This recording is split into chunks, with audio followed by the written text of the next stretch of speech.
If you aren't baking your sausage yet, I hope you try.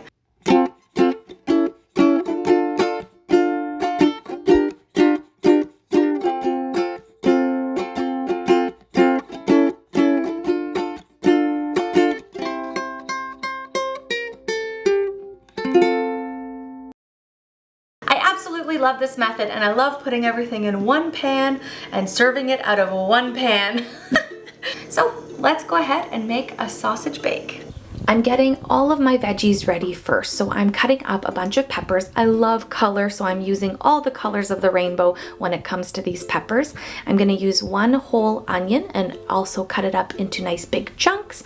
And then we're going to also use up a bunch of potatoes. I'm gonna use both yellow and red potatoes and just do thick slices on these ones. Once you have all of that ready, this is a really fun trick. Put it all in a Ziploc bag. All of the veggies and all of the potatoes.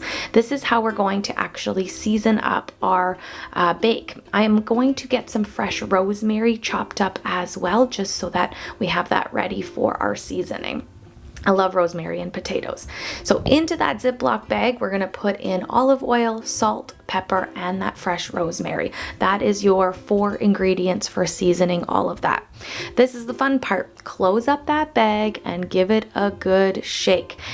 This way you're coating all of the vegetables and you're not getting your hands messy. Easy, right? Okay, into your sheet pan this goes. You can use a flat sheet pan or a deep one like I am, and then on top just put as many sausages as you are serving to your family. 4 is what I'm going with today, and I'm going to give the tops of them a nice little poking before we put it into the oven.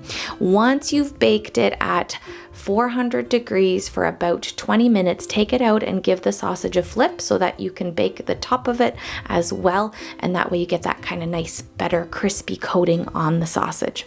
That's it. That's all. Thank you so much for coming by to the Silly Kitchen. If you have any comments, questions, or just want to say hi, leave me a comment below. I always appreciate you being here and watching. Thank you so much, and I'll see you again soon.